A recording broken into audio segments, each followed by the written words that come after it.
sudah menguasai dan memahami dengan baik bagaimana konfigurasi elektron, maka dengan mudah kalian akan bisa menentukan golongan dan periode suatu unsur. Yang dikatakan golongan itu adalah yang posisinya dari atas ke bawah ya, satu golongan. Kita ingat ya, golongan dalam periodik unsur itu, nah golongannya itu ada yang kita kenal dengan golongan utama ya, golongan utama atau golongan A, yaitu golongannya itu dari golongan 1A sampai golongan 8A. Kemudian ada lagi yang kita kenal dengan golongan transisi ya. Golongan transisi atau golongan B, yaitu dari golongan 1B sampai dengan golongan 8B. Kemudian ada unsur tambahan juga, yaitu unsur lantanida dan aktinida. Nah, ini adalah golongan-golongan unsur yang ada pada tabel periodik unsur kimia. Oke, kita ganti dulu warnanya. Nah, di sini kita akan menentukan golongan dan periode suatu unsur. Nah, kita langsung ambil contoh soalnya. Misalnya, kita ingin menentukan kira-kira Na itu dengan nomor atomnya 11, dia terletak pada unsur berapa, terletak pada golongan berapa dan periode berapa. Kita konfigurasikan terlebih dahulu ya. Nah, di sini kita gunakan aturan Aufbau atau asas Aufbau untuk mengkonfigurasikannya.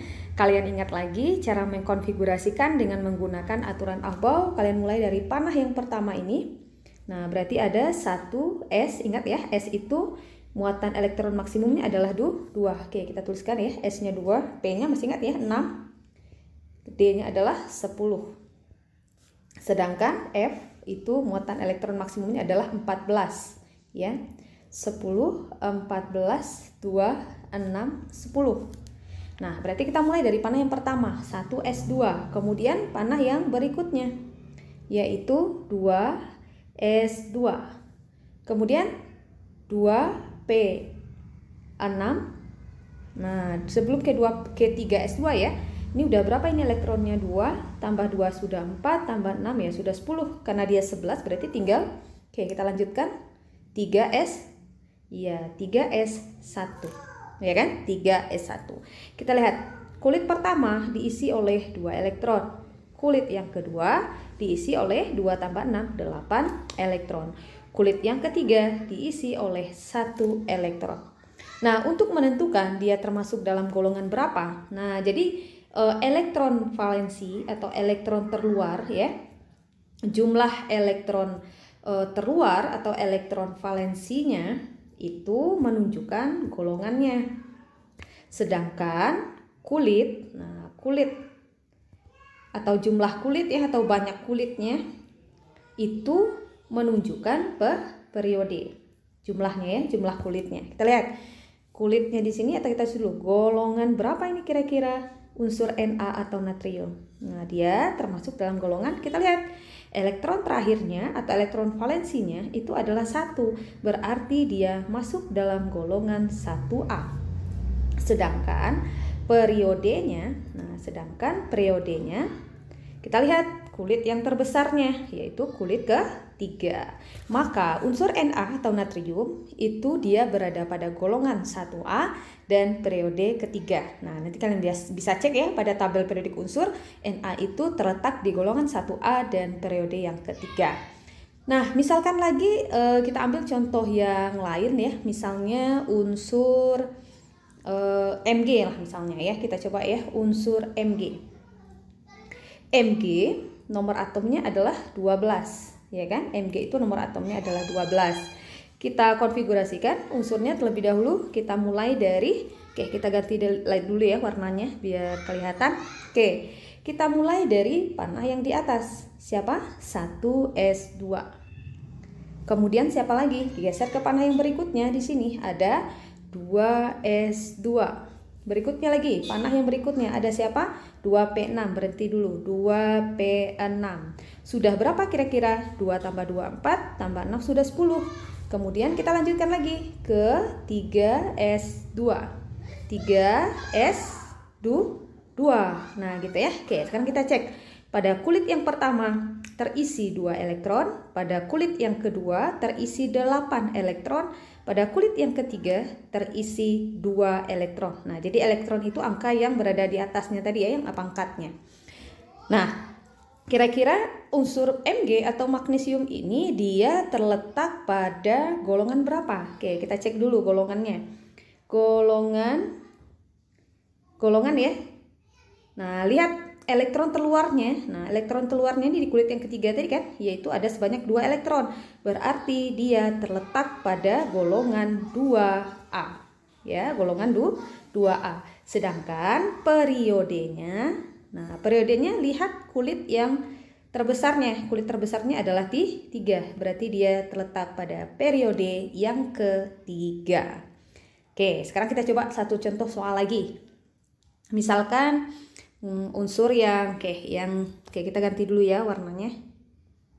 Misalkan unsurnya Cl misalnya. Nah, yang sering kita temui ya, yang tidak asing lagi atau yang familiar lah kita dengar, Cl atau klorin. Nomor atomnya adalah 17. Oke, kita konfigurasikan dulu. Kita mulai dari 1s2. 1s2, lanjut lagi panah yang berikutnya. 2s2. Lanjut lagi panah yang berikutnya 2p6. Nah, kita hitung dulu. 2 tambah 2 4 tambah 6 udah 10. Tadi kan 2p6, lanjut ke bawah ya. 3s2. 3s2. Sudah berapa kira-kira? Sudah 12, berarti sisa 5 lagi. Nah, lanjut ke sini. 3p ya kan? Berarti 3p 5. 2 tak, jadi tidak bisa kita isi 3p6 ya, karena jumlahnya harus 17. 2 tambah 2 4 tambah 6 10 tambah 2 12 tambah 5 17. Pada kulit yang pertama diisi 2 elektron. Pada kulit yang kedua 8 elektron. Pada kulit yang ketiga itu ada 7 elektron. Maka untuk menentukan golongan berapa dia, nah untuk menentukan golongannya ya, untuk menentukan golongannya kita lihat jumlah elektron pada kulit terluarnya. Kulit terluarnya siapa di sini? Yaitu kulit terluarnya kan 3 ya. Nah, 3 kebetulan dia ada 2 di sini 3-nya. Berarti kita ambil di sini pangkatnya ya, atau jumlah elektron di atasnya tadi ada 2, kita jumlahkan dengan 5. Kalau tadi kulit terluarnya kan cuma 1 ya, 3s1, ini juga 1, 3s2. Makanya langsung ya golongan 2A. Ini juga langsung golongan 1A. Nah, ini kan kebetulan pada kulit ketiga ini elektronnya ada 2 ini. Pada kulit ketiga ada 2 orbital, maksudnya 2 ditambahkan dengan 5. Jadinya adalah golongan 7A. Sedangkan periodenya, nah periodenya itu sudah pasti ya, periode yang ketiga, yaitu lihat kulit terluar atau kulit terbesarnya. Jadi Cl itu dia termasuk dalam golongan 7A atau golongan halogen ya. Sedangkan periodenya adalah periode yang ketiga. Nah, pertanyaannya sekarang adalah bagaimana cara kita menentukan ini adalah masuk dalam golongan A atau unsur ini masuk dalam golongan B, ya kan? Nah, jadi ciri-cirinya, nah kalian perlu catat ya, ini adalah catatan pentingnya. Oke, kita ganti dulu warnanya. Catatan pentingnya di sini adalah kalian harus ingat ya, kalau kulit terluarnya itu, maksudnya orbitalnya ya, kalau orbitalnya itu hurufnya, nah kalau hurufnya itu S atau S atau SP, nah ini pasti. Jadi kalau dia terakhirnya itu adalah S, coba kalian perhatikan di sini. Nah ini kan terakhirnya S ya. Pada kulit yang ketiga dia S. Ini juga pada kulit yang terluarnya juga S. Nah ini pada kulit terluarnya SP. SP kan? Jadi kalian ceknya pada kulit yang terluarnya ya. Karena ini kulit terluarnya 3, berarti kita cek orbital pada kulit yang ketiga ada S. Oh, berarti S. Di sini kulit terluarnya 3, ada orbital siapa? Oh, S juga. Jadi kalau orbital pada kulit terluarnya adalah S atau SP, ini sudah pasti dia golongan A. Nah, ini udah pasti ya, sudah pasti dia golongan A. Kalau misalnya, atau misalnya supaya kalian lebih paham, saya kasih contoh satu lagi ya. Oke, kita hapus dulu yang di bagian atas ini. Nah, jadi kalian ingat lagi jika apa? Ya, jika orbital pada kulit terluarnya adalah S atau SP, pastilah dia golongan A. Oke, kita kasih contoh satu lagi, misalnya nitrogen ya, misalnya nitrogen. Oke. Nitrogen itu memiliki nomor atom 7. Coba kita konfigurasikan. Kita mulai ya, 1s2. Kemudian 2s2. Sudah berapa ini? Sudah 4. Setelah 2s2 ada siapa? 2p, ya kan? 2p ya, berarti 2p berapa?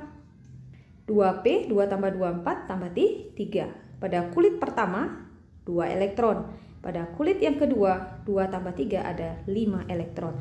Maka, nah untuk menentukan golongannya tadi sudah pasti. Nah kalian perhatikan kulit terluarnya itu kan kulitnya kedua kan, kulit yang kedua ya.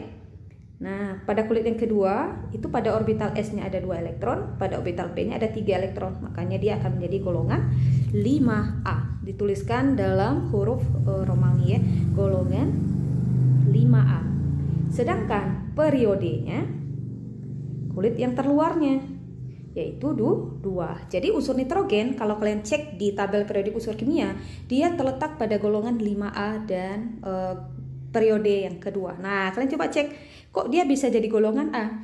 Karena pada kulit terluarnya yaitu 2 ya, kulit terluarnya kan 2 tadi memuat orbital sp. Nah, sesuai dengan konsepnya tadi, jika orbital pada kulit terluarnya adalah S saja atau S dan P, pastilah dia golongan A. Nah, sekarang pertanyaannya, bagaimana kalau seandainya kita tahu gitu ya, misalkan kita diberikan soal, diberikan suatu unsur, kita diminta untuk menentukan golongannya.